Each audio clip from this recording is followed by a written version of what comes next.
알렉산더 대왕이 인도를 정복하는 길에 그리스의 철학자 디오게네스가 사는 지역을 지나게 되었습니다.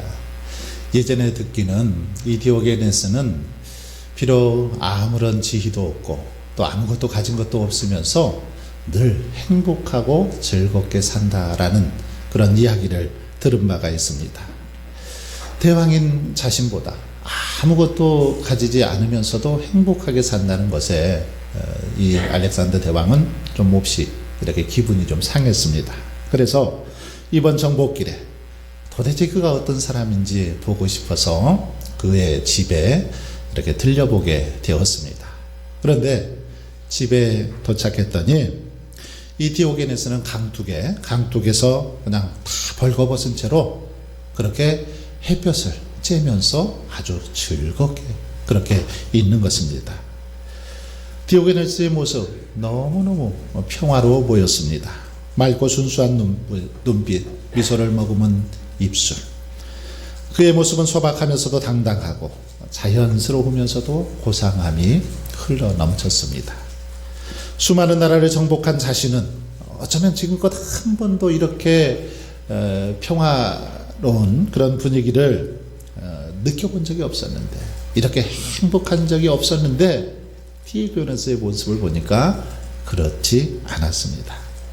순간 질투를 느낀 알렉산더는 디오게네스에게 자신의 좀 위대함을 과시하고 싶었습니다. 그래서 나는 당신이 원하는 거 뭐든지 다 들어줄 수 있어. 당신에게 지금 필요한 것이 뭐요? 내가 들어주겠어. 그렇게 말을 했습니다. 그러자 디오게네스는 아주 호탕하게 웃으면서 말하는 겁니다. 폐하, 나는 아무것도 필요하지 않습니다. 지금 필요한 것이 있다면 따뜻한 햇볕입니다.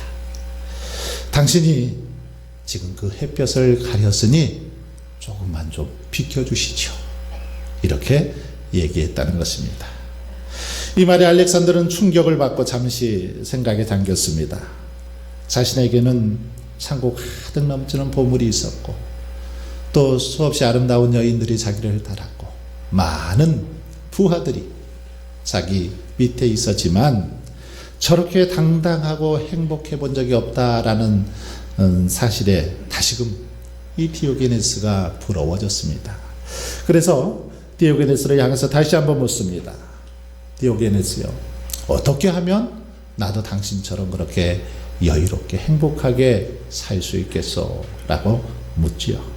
그러자 디오게네스가 대답합니다. 별로 어려울 게 없습니다.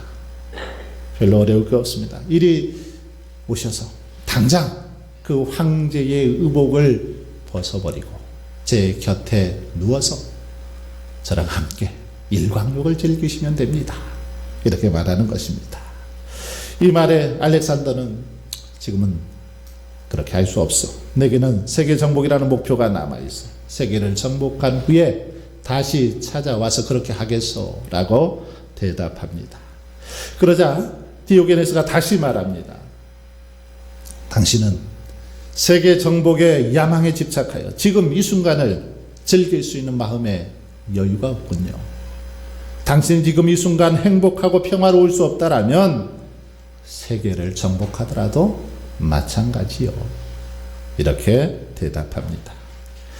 이 말을 듣고 알렉산더는 인도 정복길에 떠나죠. 그래서 인도를 성공적으로 정복합니다.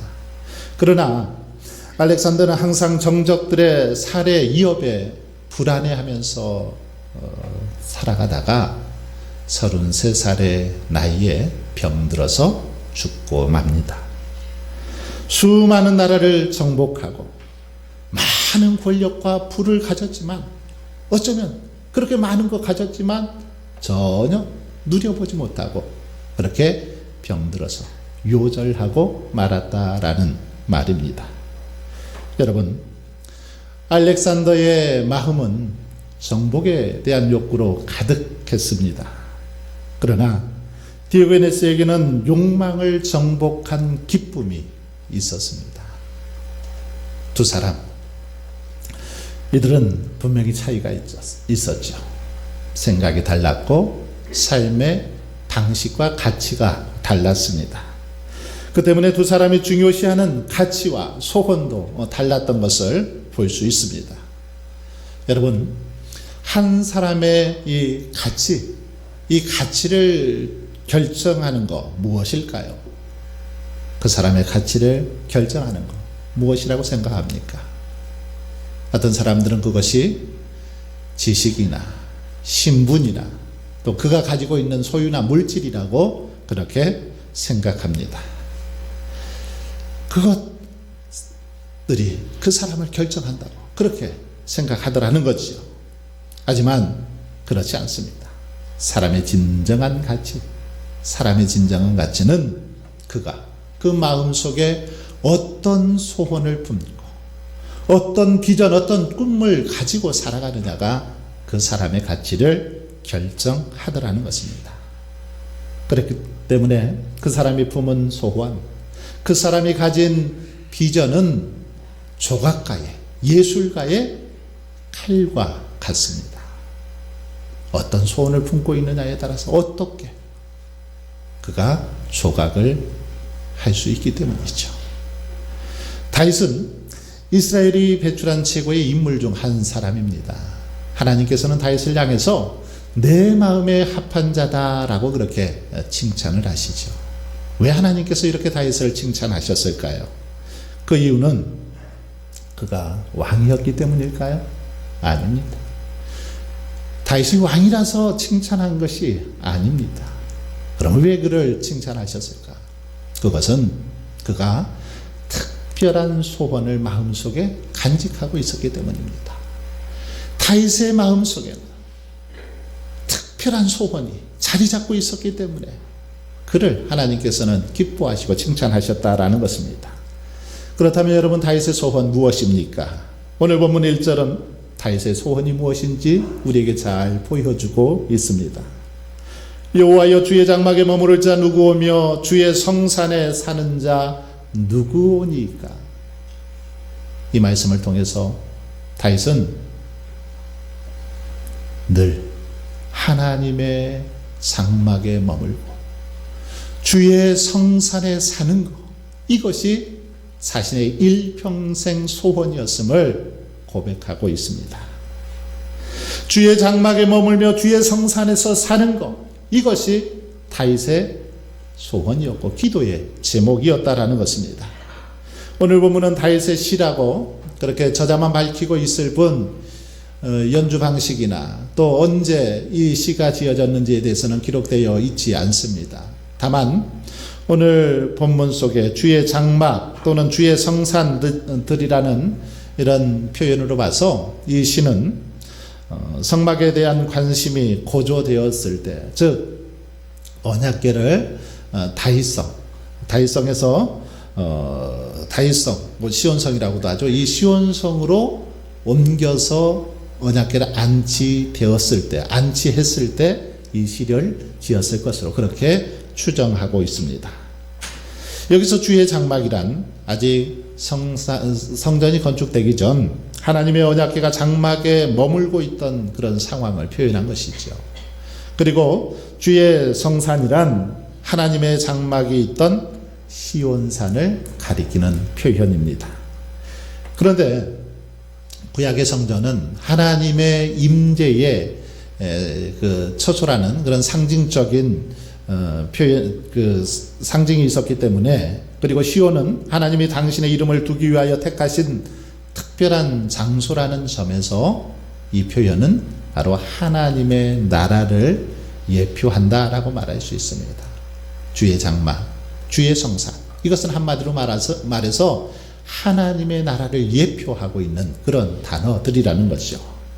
그러므로 1절의 질문은 궁극적으로 하나님의 나라에 들어갈 자가 누구냐라고 묻는 그런 질문이라고 말할 수 있습니다.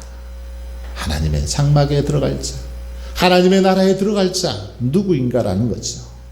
이처럼 다윗은 주의 장막에 머물고 주의 성산에 사는 것을 소원하고 꿈꾸었다라는 겁니다. 그리고 그 꿈을 이루기 위해서 일평생 노력했습니다. 성전 건축을 위해서 그래서 철저히 준비했던 것을 볼 수 있습니다. 어쩌면 이런 다윗의 소원 참 특별했죠. 참 특별하지 않습니까? 왜냐하면 그가 왕이었기 때문에 이 왕으로서 가질 수 있는 소원들이 많이 있었을 것 같습니다. 왕이었기 때문에 무엇보다도 어떻게 하면 나라를 좀 부강하게 하고 어떻게 하면 주변의 열강들을 무찌를 수 있었을까? 그들과 싸움에서 승리할 수 있었을까? 이런 소원을 가질 수 있었을 것입니다. 그런데 다윗은 이것들을 소원하지 않고 어떻게 하면 주의 장막에 머물고 어떻게 하면 주의 성산에서 살 수 있을까? 이것을 소원했다라는 거죠. 그리고 이것은 다윗의 일시적인 소원이 아니라 평생의 소원이었음을 볼 수 있습니다. 평생의 소원을 가지고 다윗은 살았다라는 거죠. 어떤 상황 속에서도 어떤 형편 속에서도 다윗은 이 소원을 이루기 위해서 그렇게 평생을 살았던 걸 볼 수 있습니다. 그래서 그런 대적들과 맞서는 전쟁의 상황 속에서도 다른 것을 구하지 않고 여호와의 집에 사는 것, 이것을 구하는 걸 볼 수 있습니다. 시편 27편 3절로 4절을 보시면 군대가 나를 대적하여 진칠지라도 내 마음이 두렵지 아니하며 전쟁이 일어나 나를 치려 할지라도 나는 여전히 태연하리로다.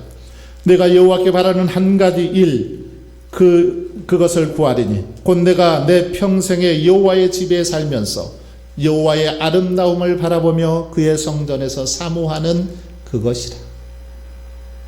내 평생에 여호와의 집에 살면서 이것을 다윗은 늘 꿈꾸었다라는 겁니다. 전쟁의 날에도 어떤 상황 속에서도 하나님의 집에서 하나님과 동행하는 삶, 이것을 꿈꾸었다라는 것입니다. 그래서 시편 23편 6절에서도 내 평생의 선하심과 인자하심이 반드시 나를 따르리니 내가 여호와의 집에 영원히 살리로다. 이렇게 고백하는 걸 볼 수 있습니다. 여러분, 그럼 다윗이 이렇게 여호와의 성산에서 여호와 하나님과 함께 사는 것을 소원한 이유는 무엇일까요? 왜 하나님과 그렇게 동행하며 살기를 원했을까요? 왜 하나님의 전에서 평생 그렇게 머물며 살아가기를 힘썼을까요? 그 이유가 무엇입니까?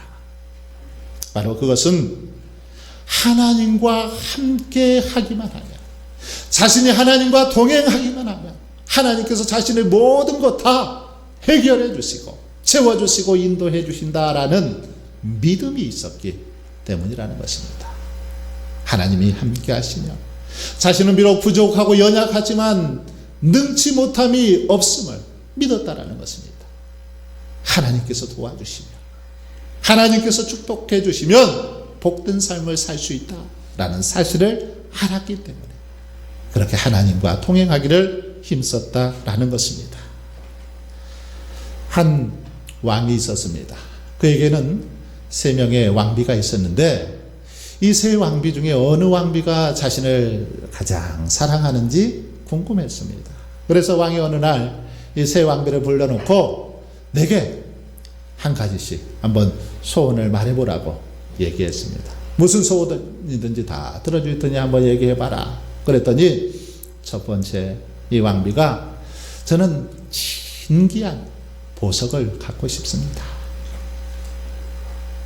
그리고 두 번째 이 왕비는 저는 아주 으리으리한 멋진 좀 궁궐을 하나 갖고 싶습니다. 그렇게 대답하는 겁니다. 그때 세 번째 왕비가 대답합니다. 왕이요, 저는 그런 건 필요 없습니다. 저는 왕께서 저와 함께 계시기만 하면 족합니다. 이렇게 대답하는 겁니다. 여러분, 바로 이 3번째 왕비야말로 가장 현명한 왕비요, 가장 왕을 사랑하는 왕비 아닙니까? 왕이 함께만 있으면 보석이든 궁궐이든 그게 문제가 되겠습니까? 왕이 다 책임져 주지 않겠습니까? 다윗은 바로 이 사실을 알았습니다. 여호와 하나님이 함께 하시기만 하면, 자신의 인생 가운데 하나님이 동행하시기만 하면 하나님께서 내 모든 것을 책임져 주신다라는 사실을 알았다라는 것입니다. 양치는 목동 시절에도, 골리앗과 싸울 때에도, 숱한 전쟁을 치르며 사울 왕에게 쫓겨 다니는 때에도 이 사실을 잊지 않았습니다. 이것을 분명히 알았습니다. 그래서 하나님이 함께 하시면 승리할 수 있고, 하나님이 함께 하시면 나는 안전할 수 있다라는 믿음을 가지고 그렇게 하나님과 동행하기를 원했다라는 것입니다. 바로 이런 믿음이 있었기에 다윗은 고난 속에서도 감사하고 도피 생활을 하면서도 찬송하고 여전히 인내함으로 이겨낼 수 있었던 것입니다. 여러분, 다윗은 하나님께서 자기와 함께하지 아니하면 자신의 인생, 이것은 아무것도 아니라는 사실을 알았습니다. 하나님이 버려버리면, 하나님께서 동행하지 않으면 자신은 아무것도 아니다. 자신의 지혜, 자신의 능력, 자신의 경험, 이거 아무것도 아니라는 사실을 알았습니다. 그리고 무엇보다도 자신에게 가장 치명적인 일은 하나님의 영이 떠나면은 안 된다라는 것을 알았습니다. 그러기에 다윗은 밧세바와 범죄한 후에도 하나님의 영이 떠나는 것을 제일 두려워합니다. 혹시라도 이 범죄로 인해서 하나님께서 자신을 버리지 않을까, 떠나지 않을까 너무너무 걱정이 되고 두려웠습니다. 그래서 그렇게 하나님 앞에 탄식하지요. 나를 주 앞에서 쫓아내지 마시며 주의 성령을 내게서 거두지 마소서. 주의 성령을 내게서 거두지 마소서. 간절히 기도하고 있는, 탄식하고 있는 그런 다윗의 고백을 볼 수 있습니다. 여러분, 다윗은 하나님과 함께하는 것이 하나님 없이 풍성한 것보다 낫다라는 것을 알았습니다. 그래서 시편 4편에서 보시면 주께서 내 마음에 두신 기쁨은 그들의 곡식과 새 포도주가 풍성할 때보다 더하니이다. 내가 평안히 눕고 자기도 하리니 나를 안전하게 살게 하시는 이는 오직 여호와시니이다. 이처럼 여러분, 다윗은 분명하고도 올바른 소원을 가졌습니다. 하나님이 자신과 함께 하신다라면 무엇이든지 할 수 있다. 하나님께서 함께 하시면 복된 삶을 살 수 있다라는 이 소원을 가졌습니다. 그래서 주의 장막에 머물기를 소원하고 있는 것이죠. 이렇게 이제 1절에서 주의 장막에 머물기를 소원한 다윗은 2절로 5절에 보시면 어떻게 하면 주의 장막에 머물 수 있을까? 그 방법에 대해서, 그 조건에 대해서 이야기를 하고 있습니다. 그런데 만약 1절의 소원이 어떻게 하면 나라를 부강하게 할 수 있고, 어떻게 하면 주변 열강들과 싸워서 승리할 수 있을까, 이런 소원을 1절에서 품었다라면 아마 2절로 5절의 내용은 달라졌을 것입니다. 어떻게 달라졌을까요? 아마 전쟁에서 이기기 위해서 군비를 좀 강화하고 병사들을 잘 훈련하고 또 나라들을 어떻게 정복해야 될 것인가, 이런 내용들에 대해서 기록했을 것입니다. 그러나 다윗은 1절에서 주의 장막에 거하고자 하는 소원을 가졌기 때문에 주의 장막에 거하기에 합당한 삶을 살고자 노력했습니다. 그리고 어떻게 사는 것이 주의 장막에 거하는 삶인지에 대해서 제시하고 있습니다. 여러분, 이게 무슨 말입니까? 이걸 통해 뭘 우리에게 가르쳐 줍니까? 이것은 그 사람의 소원이 무엇이냐에 따라서 그 사람의 삶도, 그 사람의 행동도 달라지더라는 겁니다. 그 사람이 어떤 목표를 가지고 어떤 소원을 품고 살아가느냐에 따라서 그 사람의 행동도 달라지고 삶의 자세나 그 노력하는 모습이 달라지더라는 것입니다. 2절로 5절 말씀을 보시면 정직하게 행하며 공의를 실천하며 그의 마음의 진실을 말하며 그의 혀로 남을 허물하지 아니하고 그의 이웃에게 악을 행하지 아니하며 그의 이웃을 비방하지 아니하며 그의 눈은 망령된 자를 멸시하며 여호와를 두려워하는 자들을 존대하며 그의 마음에서 원한 것은 해로울지라도 변하지 아니하며 이자를 받으려고 돈을 구워주지 아니하며 뇌물을 받고 무지한 자를 해하지 아니하는 자이니. 여기 보시면 다윗은 여호와의 장막에 거하는 자들의 10가지 조건을 제시하고 있습니다. 하나님의 장막에 거하기 위해서는 이런 조건을 갖춰야 된다라고 그렇게 언급합니다. 그러면서 주의 장막에 머물기 위해서 그런 삶을 살았던 것을 볼 수 있습니다. 1절에서 다윗에게 아름다운 이런 소원이 있었기 때문에 그 뒤에 보면 그것을 이루기 위해서 그렇게 아름다운 삶을 또한 살아가는 모습을 볼 수 있다라는 것이죠. 여러분, 그렇습니다.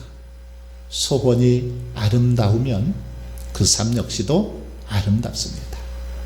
소원이 복되면 그의 삶 역시도 복되더라는 거죠.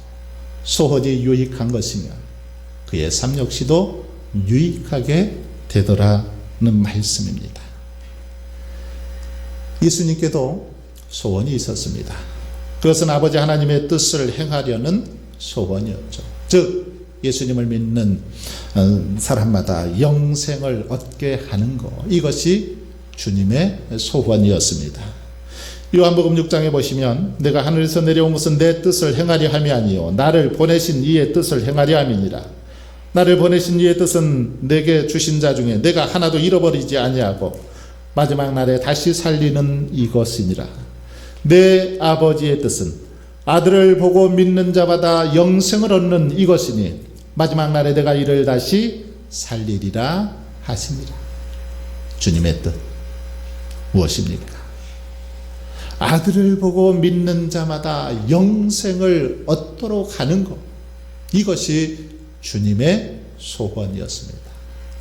주님은 이런 소원을 품으셨기 때문에 이 소원을 이루기 위해서 그런 삶을 사시는 걸 볼 수 있습니다. 주님은 어떻게 이 구체적인 소원을 이루어가고 있습니까? 그것은 바로 십자가를 지심으로, 당신의 목숨을 내어 놓으심으로 이 소원을 이루어 가시는 걸 볼 수 있습니다. 인자가 온 것은 섬김을 받으려 함이 아니라 도리어 섬기려 하고 자기 목숨을 많은 사람의 대속물로 주려 함이니라. 주님께서는 자신의 목숨을 대속물로 주기 위해서 그렇게 사셨다라는 것입니다. 왜요? 그런 소원을 간직하고 있었기 때문입니다. 그렇습니다. 예수님께서는 하나님 아버지의 뜻을 따라 우리를 구원하시려는 소원을 간직하셨기에 자신을 십자가에 내어놓으셨고 자신을 대속물로 그렇게 드릴 수 있었다라는 사실입니다. 바울의 소원도 마찬가지입니다. 바울은 어떤 소원을 가졌습니까? 다메섹 도상에서 예수 그리스도를 만난 이후에 그는 사나 죽으나 먹든지 마시든지 무엇을 하든지 늘 하나님의 영광을 드러내기를 소원했습니다. 이것이 바울의 소원이었습니다. 사나 죽으나 무엇을 하든지 오직 하나님의 영광을 위해서 살겠노라는 바울의 소원이었죠. 그래서 바울은 이 소원을 이루기 위해서 어떻게 합니까? 온갖 고난과 핍박을 받으면서도 복음을 증거하는데 게을리하지 않습니다. 목숨을 걸고 그렇게 복음을 들고 외치는 것을 볼 수 있습니다. 여러분, 오늘은 사순절 세 번째 주일입니다.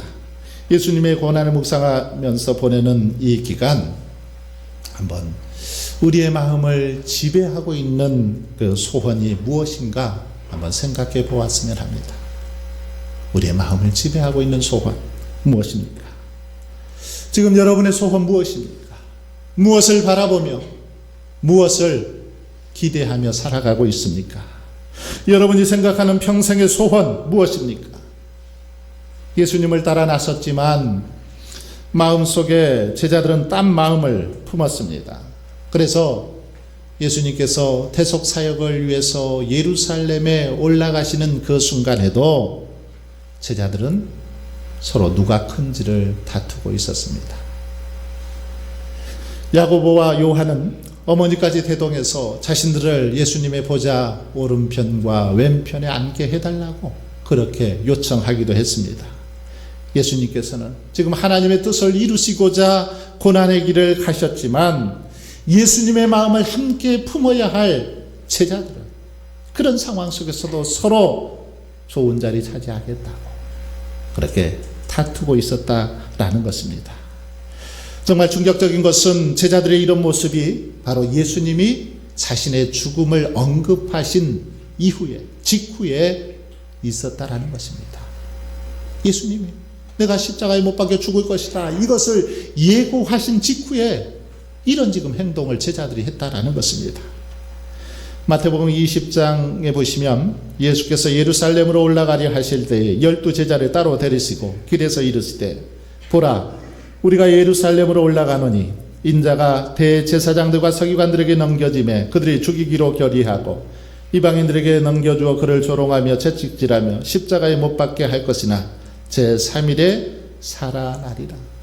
예수님께서 제자들에게 지금 자신의 죽음에 대해서 예고하셨는데 바로 이 예고하신 이후에 직후에 제자들이 하는 행동은 뭐냐면 서로 좋은 자리 차지하겠다고 그렇게 싸우고 있는 것입니다. 그들은 예수님과 같이 걷는 척 했지만 그들의 목적과 소원은 전혀 달랐다라는 거죠. 그러니 자꾸 딴소리를 하고 엉뚱한 행동을 하는 것입니다. 여러분, 그 사람의 진정한 가치는 그가 가진 소원에 의해서 결정이 됩니다. 소원이 올바르면 삶도 올바르게 나타납니다. 하지만 그 소원이 잘못되어 있으면 그 소원이 악하면 그것을 이루고자 하는 방법도 악하고 방법도 행위도 잘못되게 될 수밖에 없습니다. 사랑하는 성도 여러분, 사순절을 보내면서 다시 한번 우리가 진정으로 바라고 소원하는 것이 무엇인지 이 시간 한번 돌아보십시다. 지금 여러분이 품고 있는 소원 과연 무엇입니까? 하나님이 정말 기뻐하시는 소원입니까?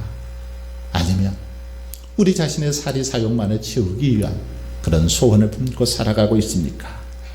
바라기는 오늘 본문 속에 다윗처럼 날마다 하나님의 성전에 머물며 주의 성산에 사는 것을 소원하고 더욱더 주님 닮아가기를 소원할 수 있기를 바랍니다. 무엇보다 코로나19로 나태해져 버리고 무너져 버린 우리의 경건, 우리의 예배를 회복할 수 있기를 바랍니다. 이것을 우리의 소원으로 삼아볼 수 있기를 바랍니다. 그래서 언제 어디서나 저와 여러분이 일평생 주님의 기쁨이 되고 주님의 면류관이 되어지는 그런 삶을 살아갈 수 있기를 주님의 이름으로 간절히 축원합니다.